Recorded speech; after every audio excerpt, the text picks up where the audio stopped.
Good morning, friends. Good afternoon, good evening. Please take my greetings as per the day you have started this video.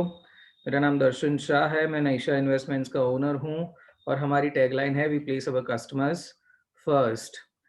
आगे बढ़ते हैं। ये pre licensing training है advisors के लिए for insurance course 38। ये Naisha investments के learning and development team ने ये प्रेजेंटेशन प्रिपेयर किया है और मैं इसको रन थ्रू कर रहा हूँ। चैप्टर ये जो पूरा करिकुलम इंडेक्स है IC 38 का, वो 3 सेक्शंस में डिवाइडेड है। Section 1 common chapter, section 2 is life insurance and section 3 is health insurance. हम आज जो चैप्टर कवर करने वाले हैं वो सेक्शन 2 लाइफ इंश्योरेंस में लाइफ इंश्योरेंस प्रोडक्ट कवर करने वाले हैं। आगे बढ़ते हैं। हमने पिछले चैप्टर में भी हमने इंश्योरेंस प्रोडक्ट काफ़ी डिटेल में कवर किया था। यहाँ पे भी एक दूसरा सेक्शन है जहाँ पे हम यूलिप प्लान के बारे में ज़्यादा बात करेंगे। Okay, which among the following is a non traditional life insurance product. देखिए, ट्रेडिशनल जनरली अगर हम बात करें ना, तो as I explained you in the previous chapter also कि traditional plans are those plans which are not cash value plans, या तो ऐसे plans हैं जो मार्केट के रिलेटेड नहीं है। तो टर्म अश्योरेंस ट्रेडिशनल प्लान है, एंडोमेंट ट्रेडिशनल प्लान है, होल लाइफ ट्रेडिशनल प्लान है। Universal life insurance is a non traditional plan, right? So that is the correct answer. याद रखिएगा, देखिए दो प्रकार की कैटेगराइजेशन हैं एज सच देखने जाएं तो। एक कैटेगराइजेशन है ट्रेडिशनल नॉन ट्रेडिशनल और दूसरी कैटेगराइजेशन है participating plan and non participating plan. तो जो हम ट्रेडिशनल नॉन ट्रेडिशनल की बात करते हैं, तो ट्रेडिशनल प्लान के अंदर term assurance, endowment insurance plan, whole life insurance plan, money back plan, ये सारे प्लान आ जाते हैं। इसके देखिए ट्रेडिशनल के अंदर नॉन पार्टिसिपेटिंग प्लान्स भी आ जाते हैं। But if you talk about the non traditional plans, तो उसमें universal life insurance, variable life insurance, cash value contracts या यूनिट लिंक्ड इंश्योरेंस प्लान जिसको बोलते हैं, ये सारे आते हैं। और ये सारे एक ही हैं, सिर्फ अलग अलग जगहों पे इनको अलग अलग नामों से बुलाया जाता है। आगे बढ़ते हैं। विच of the below statement is incorrect. तो नीचे 4 स्टेटमेंट दिए गए हैं, उसमें से एक स्टेटमेंट इनकरेक्ट है, बाकी के 3 सही हैं। Variable life insurance is a temporary life insurance policy. Variable life insurance is a permanent life insurance policy. The policy has a cash value account. The policy provides a minimum death benefit guarantee. देखिए D और सी पक्का सही है, ठीक है। दोनों में cash value मतलब ये प्लान के अंदर कैश वैल्यू कंपोनेंट है और मिनिमम डेथ गारंटी भी इसमें अवेलेबल है। अभी now we need to decide whether it's a temporary life insurance policy और it's a permanent life insurance policy. तो it's basically a temporary life insurance policy. आपको सिर्फ इतना याद रखना है कि variable life insurance is a temporary life insurance policy, right? Variable life insurance and universal life insurance are one and the same. uh, there are different names to it. अलग अलग जगहों पे इनको अलग अलग नाम से बुलाया जाता है। Okay, where was universal life insurance policy introduce first. Universal life insurance policy पहले कहाँ पे इंट्रोड्यूस करी गई थी? तो वो यूएसए में इंट्रोड्यूस करी गई थी, राइट? और फिर वो बाद में अलग अलग जगहों पे अलग अलग नाम से इंट्रोड्यूस हुई थी। Who among the following is most likely to buy a variable life insurance policy? अभी यूलिप मार्केट बेस्ड प्लान कौन जनरली खरीदेगा? तो पीपल सीकिंग फिक्स रिटर्न, उसमें तो रिटर्न ऊपर नीचे हो सकता है, मार्केट बेस्ड प्लान है। देखिए यूनिवर्सल लाइफ इंश्योरेंस पॉलिसी कहें या वेरिएबल लाइफ इंश्योरेंस पॉलिसी कहें, कैश वैल्यू कॉन्ट्रैक्ट्स कहें या यूनिट लिंक इंश्योरेंस प्लान कहें, ये कुछ नहीं है, ये एक म्यूचुअल फंड और टर्म इंश्योरेंस का एक कॉम्बिनेशन है, ठीक है। तो it is basically market based plan. तो मार्केट बेस्ड जो प्लान होता है उसमें फिक्स रिटर्न तो होता नहीं है।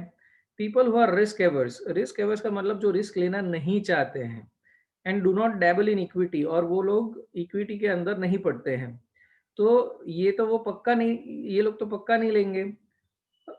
तो कौन लेगा? Knowledgeable people comfortable with equity, जिसको इक्विटी का ज्ञान है वही लेंगे, जनरली देखने जाए तो यंग पीपल इन जनरल, देखिए इसमें यंग ओल्ड जैसे कुछ नहीं होता है, तो the correct answer is C, knowledgeable people comfortable with equity are most likely to buy variable life insurance. Okay, question number 7, which of the below statement is true regarding ULIPs? अभी देखिए ULIP का full form मैं आपको बता देता हूँ, मैं 2-3 बार पहले बोल चुका हूँ लेकिन और एक बार बता देता हूँ। Unit linked insurance plans. अच्छा, इसमें से कौन सा स्टेटमेंट ट्रू है? मतलब एक स्टेटमेंट ट्रू होगा, 3 गलत होंगे। Value of units is determined bye a formula fixed in advance. देखिए, पर यूनिट की एक वैल्यू होती है। आप जब इसमें पैसे लगाते हो तो आपको अलग अलग यूनिट्स दिए जाते हैं और पर यूनिट की एक वैल्यू होती है। वो यूनिट की वैल्यू को एनएवी बोलते हैं, नेट एसेट वैल्यू। ठीक है, और वो किसी फॉर्मूला से फिक्स नहीं होती है, it is dependent on the market. तो पहला स्टेटमेंट गलत है। Investment risk is borne by the insurer. Insurer मतलब इंश्योरेंस कंपनी। ठीक है, तो ये पूरा रिस्क कस्टमर पे होता है, इंश्योर्ड पे होता है। इंश्योरर इसका कोई रिस्क नहीं उठाता, तो दूसरा स्टेटमेंट भी गलत है। ULIPs are transparent with regards to their term, expenses and savings components. Okay, और डी है ULIPs are not bundled products. देखिए, ULIPs are definitely bundled products, क्योंकि मैंने आपको क्या बताया था कि यूलिप कुछ नहीं है, एक टर्म प्लान और एक म्यूचुअल फंड का अगर आप कॉम्बो बना दो तो वो बन जाते हैं यूलिप। ठीक है, तो ये जो सी ऑप्शन है, सी ऑप्शन से ULIPs are transparent with regards to their term, expenses and saving components. अगर आप यूलिप प्लान का इलस्ट्रेशन निकालोगे तो आपको हर एक चीज का डिटेल में ब्रेकअप दिया जाता है, तो these are the most transparent products. ठीक है, इन टर्म्स ऑफ इंफॉर्मेशन। तो हमको ट्रू ढूंढना है और सही जवाब है सी। चलिए आगे बढ़ते हैं। All of the following are the characteristics of variable life insurance except, मतलब जो 3 ऑप्शंस है ना वो वेरिएबल लाइफ इंश्योरेंस के कैरेक्टरिस्टिक्स है, एक को छोड़ के। तो वो एक कौन सा है वो हमको ढूंढना है, मतलब 3 कैरेक्टरिस्टिक्स होंगे, एक कैरेक्टरिस्टिक नहीं होगा, लाक्षणिक जिसको बोलते हैं। तो cash value is not guaranteed, मतलब सबसे पहला है फ्लेक्सिबल प्रीमियम पेमेंट्स। दूसरा, cash value is not guaranteed, cash value is not पक्का गारंटेड, मतलब वो ऊपर नीचे होता रहता है। मतलब कैश वैल्यू मतलब आपका जो फंड वैल्यू जो बनता है वो मार्केट के हिसाब से ऊपर नीचे हो सकता है। Policy owner selects where savings reserve is invested, ये भी ये भी बात सही है। Minimum death benefit is guaranteed, minimum death benefit is guaranteed, ये बात सही है। Policy owner selects where savings reserve is invested, कौन से फंड में पैसा जाएगा ये पॉलिसी ओनर डिसाइड करते हैं। Cash value is not guaranteed, मतलब इसके अंदर फंड वैल्यू जो भी फंड बनता है वो मार्केट के हिसाब से ऊपर नीचे होता रहता है, तो वो गारंटेड नहीं होता है। तो फ्लेक्सिबल प्रीमियम पेमेंट्स, इसके अंदर फ्लेक्सिबल प्रीमियम पेमेंट्स नहीं होते हैं।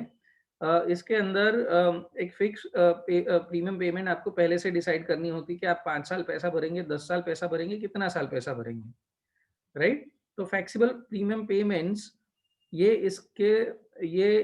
इसकी लाक्षणिकता में नहीं आता, ये इसकी कैरेक्टरिस्टिक्स में नहीं आता है, राइट। तो correct answer is flexible premium payments.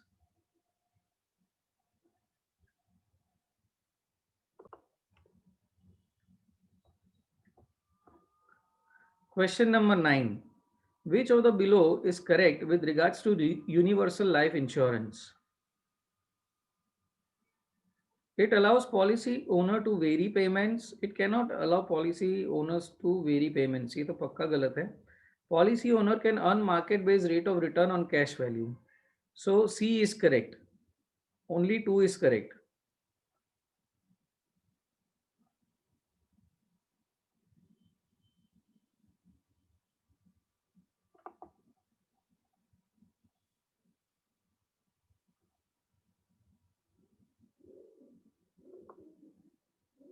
Okay, next question.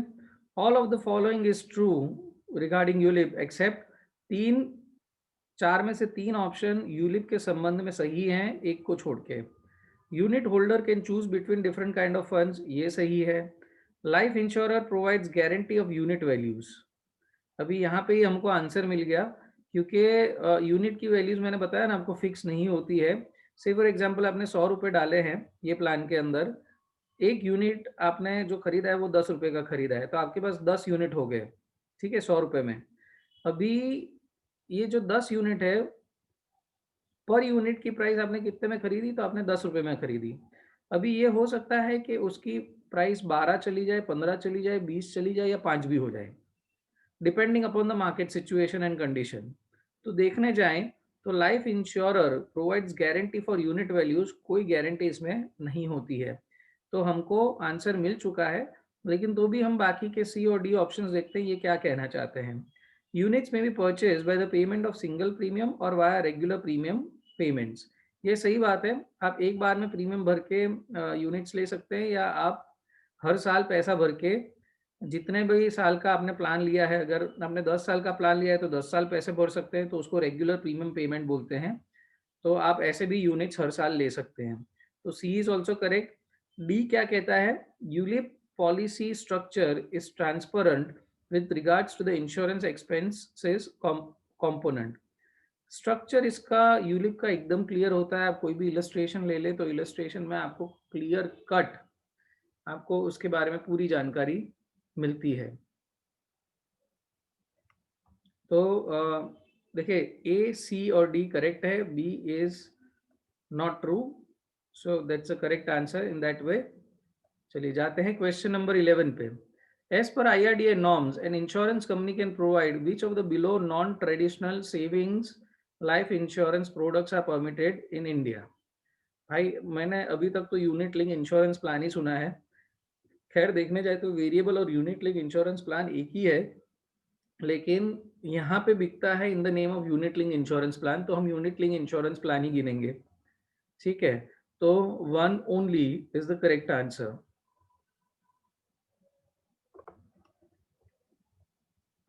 Question number 12, what does unbundling of life insurance product refers to. देखिए बंडलिंग का मतलब क्या होता है, दो प्रोडक्ट को एक साथ लाग दो तो उसको उसका बंडल बना दिया आपने, दोनों को अलग कर दो तो उसको अनबंडलिंग बोल दिया।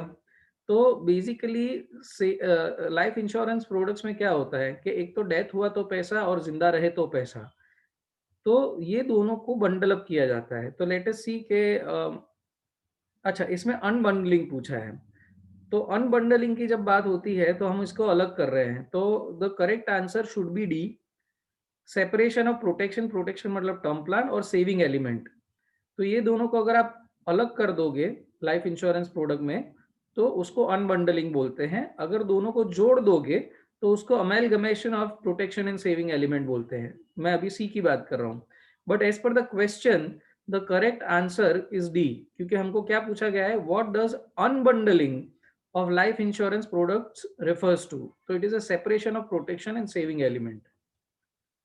So correct answer is D. तो इसी के साथ हमारा चैप्टर 9 यहाँ पे पूरा होता है। आई होप कि आपको ये फ्रूटफुल लगा होगा और आपको काफ़ी नॉलेज मिला होगा। हमारा आपसे एक ही निवेदन है कि अगर आपको ये पर्टिकुलर वीडियो पसंद आया है तो आप इसको डेफिनेटली लाइक करें, शेयर करें, सब्सक्राइब करें, बेल आइकन दबाएं और आपके कमेंट्स ज़रूर छोड़ें। अगर आपको अच्छा वीडियो लगा तो आप उसको पक्का अच्छे कमेंट्स आपके छोड़ सकते हैं कमेंट सेक्शन में, और अगर आपको वीडियोस में कोई इम्प्रूवमेंट की ज़रूरत लगती है तो आप प्लीज़ हमको बताएं, हम उसके हिसाब से चेंजेस इनकॉर्पोरेट ज़रूर करेंगे। On that note, thank you so much, see you in the next video, bye bye.